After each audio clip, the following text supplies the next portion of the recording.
This is part 2 of A Survey of the Problem, J.G. Bennett, taken from the anthology The Spiritual Hunger of the Modern Child.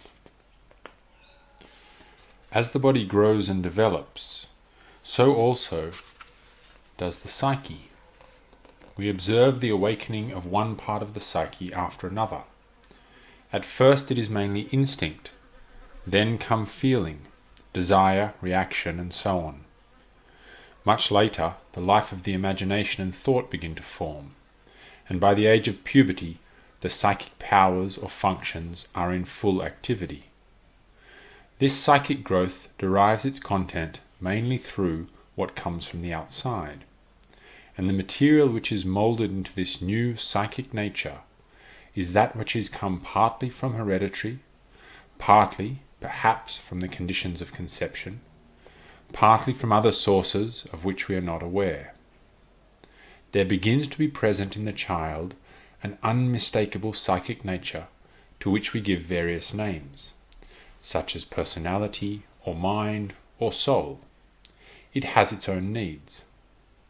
Parents and those surrounding the child are necessarily concerned with the organic needs, with feeding and washing, and taking care of the little body.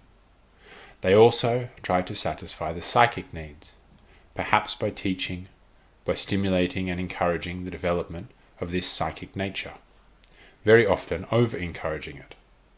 They are often too anxious that the child should walk and speak and learn various skills before someone else's child. They want him to develop well and quickly. All this is stimulating psychic development, but it is also at the same time withdrawing attention, the inner attention, from the spiritual reality with which the child is still in contact. What then satisfies in the young child this spiritual need to hold on to his own spiritual world? Undoubtedly, it is, in the first place, the mother, and then the family. The family life satisfies, or should satisfy, the spiritual need of the child for quite a long time.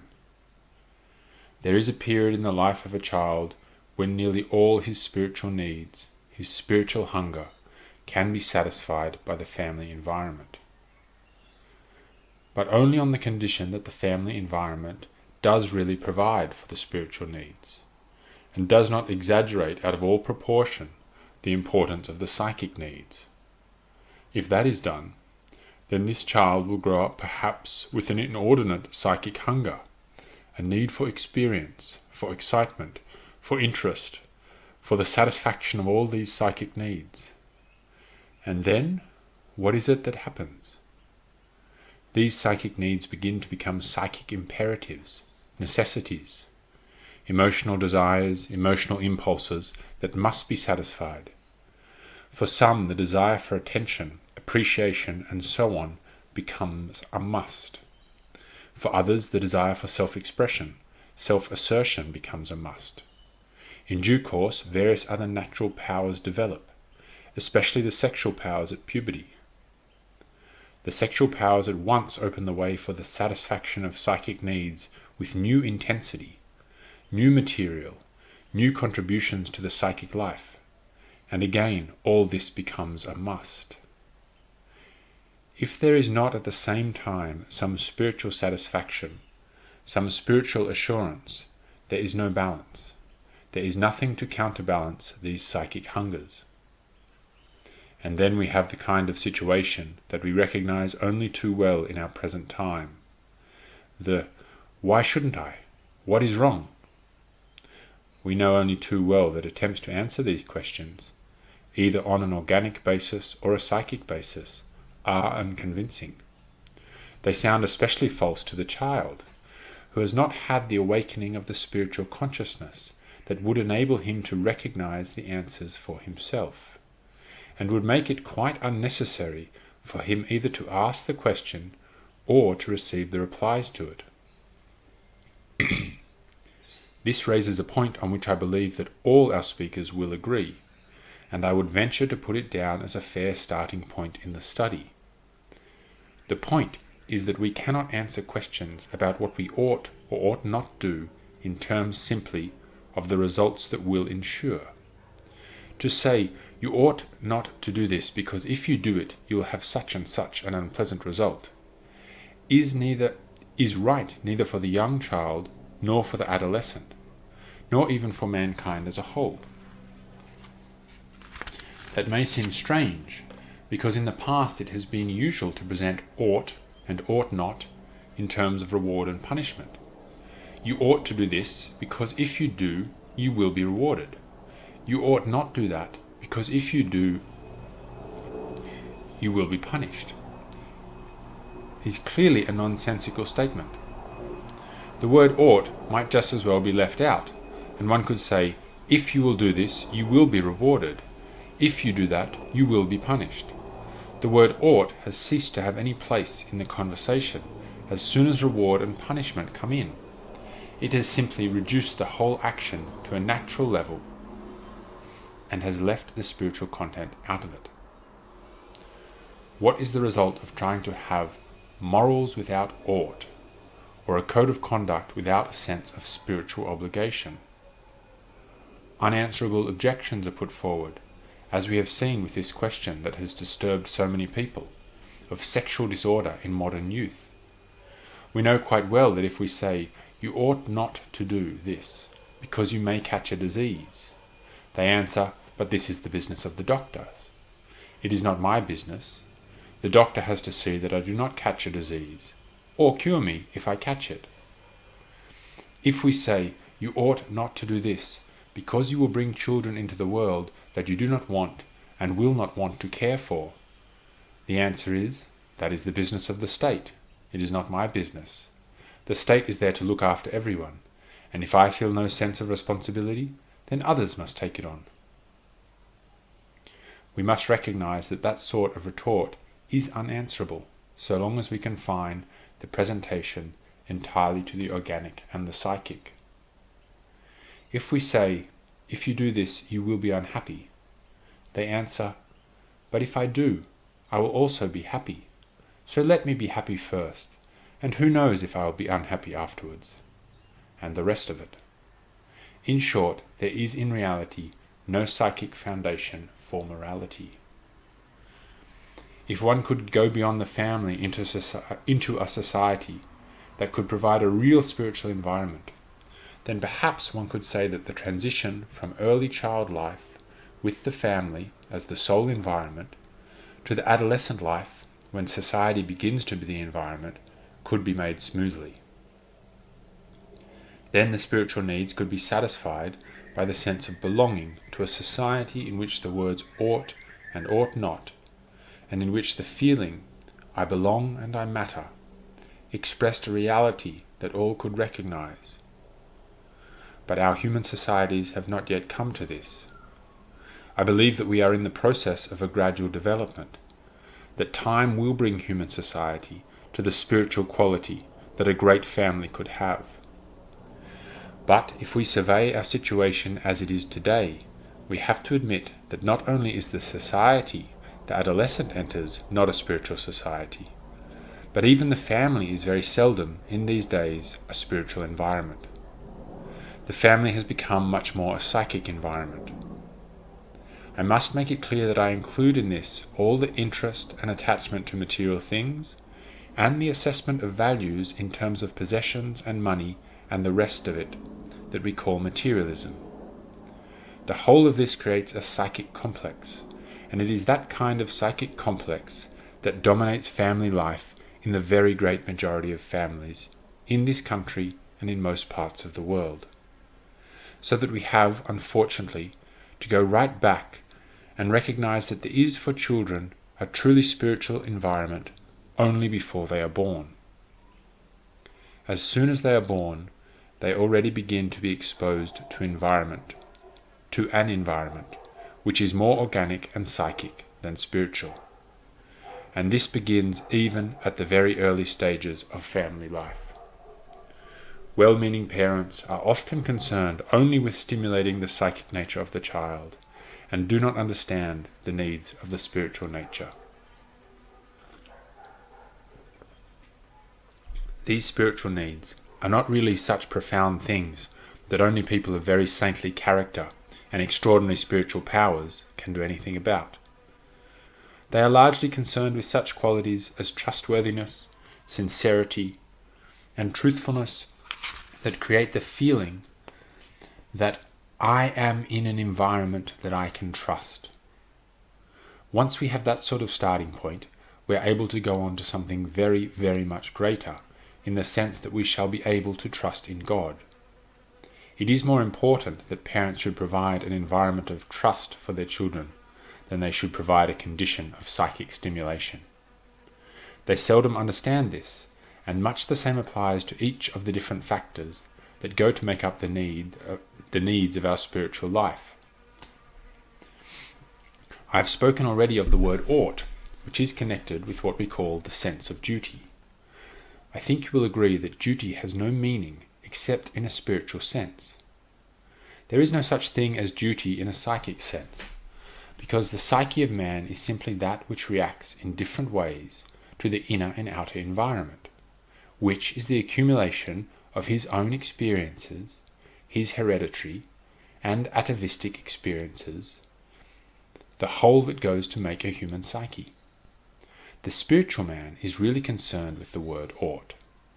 The problem of ought, that is, the way duty is understood, arises from the earliest days when a child begins to be able to recognize the differences of behavior of those around him. These experiences can thus be an element in satisfying the spiritual hunger of the child. There are many ways in which this sense of duty There are many ways in which this sense that duty is something objective, not merely a whim of the parents, not merely a social convenience, but a spiritual reality, can be presented to children. It is presented somewhat differently, for example, according to the form of religious belief or religious worship. It is presented somewhat differently according to the way in which the spiritual reality is understood, or felt, or lived by the parents themselves. It is therefore important that the parents should live so that their spiritual life demonstrates that duty is a reality for them. Otherwise, they cannot produce an environment for the child in which duty can be a satisfaction for his spiritual needs. Therefore, if duty is understood simply as something arbitrary, as a social contract, as a bargain, if I do this, then I get that, then it is only a psychic understanding of duty. If the obligation to do what is right, to serve the needs of our fellow men, is felt as something that is inherent in man's innermost nature, then it is a satisfaction of the spiritual need, and produces a spiritual coherence and a spiritual confidence that redress the balance of the egocentric activities of the psyche. One last aspect of the spiritual needs is the spiritual need for love. Here, of course, it is most necessary to distinguish between the psychic interpretation of love and the spiritual interpretation. The word love is used for all sorts of conditions of reaction, ranging from organic bodily attraction to the impulses of each of the psychic instruments or psychic powers. There is love of sight, love of sound, love of touch, love of feeling, love of imagination, love of thought, and so on, through the whole spectrum of psychic experiences. What is ordinarily called love is simply some twist in that kaleidoscope that combines into some pattern or another, and usually a pattern that is continually changing. These different elements in the psychic experience are what I would call psychic love, or love of the psyche. Spiritual love is something different. It is a participation in the universal love, in love as a reality in which all the creation shares. Spiritual love ceases to be my love, or your love, or anyone else's. It is love, and all religion teaches us that love is God. When we first present this to people who have been accustomed to approach human problems solely in terms of their psychic content, it seems something remote. They find it hard to accept that to perform our duty can be a satisfaction for the deepest part of our nature. I believe that they would see differently if only they understood the distinction between our psychic and our spiritual natures. Here, I think that it is legitimate to go back to look at the newborn child and to see how the spiritual quality of the child is present without there yet being any psychic content or any development of the psychic powers. There is hardly such a thing as even seeing, hearing, or recognizing by touch. There is certainly no formation of the emotional nature, or less still anything like imagining or power of image formation, or thought or intellectual activity. And yet there is love. Some people will accept that from the evidence of their own experience. Some people will accept that from the evidence of their own experience. But if not, it still remains that we have to make a distinction between love as a spiritual need and a spiritual satisfaction. Love as a psychic need and a psychic satisfaction, and again, love as an organic need. This is very important in the relations between parents and children, because if parents are concerned only to establish bonds of psychic love between themselves and the child, then they only stimulate the psyche of the child. This produces a relationship that will afterwards be the cause of many difficulties, because the psyche changes and develops and transforms completely as life goes on. Consequently, its capacity for response also changes. Sometimes parents fail to realize that the relationship on the psychic level cannot remain as it was at this particular or that particular stage of the child's development, and also incidentally of their own development, and therefore they expect and make demands. Conversely, the child expects and makes demands which cannot be satisfied because they imply a certain stability and continuity of a part of man that is by its nature neither stable nor continuous. That is the psychic nature. It does not mean, of course, that what we call emotional love or the stimulation of emotional attractions between parents and children is undesirable, nor should we undervalue the intellectual delight of the child that learns or the parent that teaches. These various bonds in the psychic nature have their rightful place.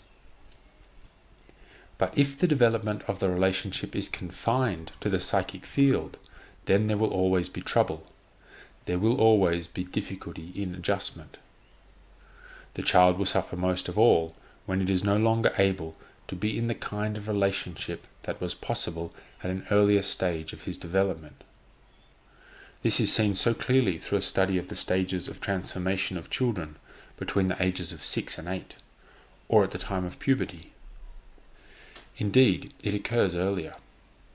One sees how the psychic bonds which have been created within one period of life are no longer valid at another period, and the adjustment is sometimes not effectively made.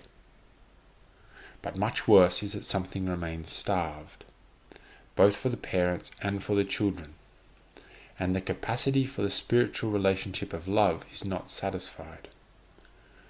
That relationship is different from the psychic one because it is timeless. It does not change. It is there from conception. It is there until death. It is there after death. Spiritual love is out of time and place and is one of the deepest, if not the deepest, of all the spiritual needs. Perhaps more than in most periods in history, it is the greatest spiritual need of the children of today. The question now arises how the spiritual love, which has something that is free from the disturbances of the psyche, is to be kept alive. How is it not to be spoiled from the side of the parents and from that of the children? How are we to recognize it? One characteristic that I think everyone can know is that it is non-possessive, whereas all psychic love has a certain possessiveness, a certain demand. The spiritual love has nothing of the kind. Another, about which I have already spoken, is that the dependence upon the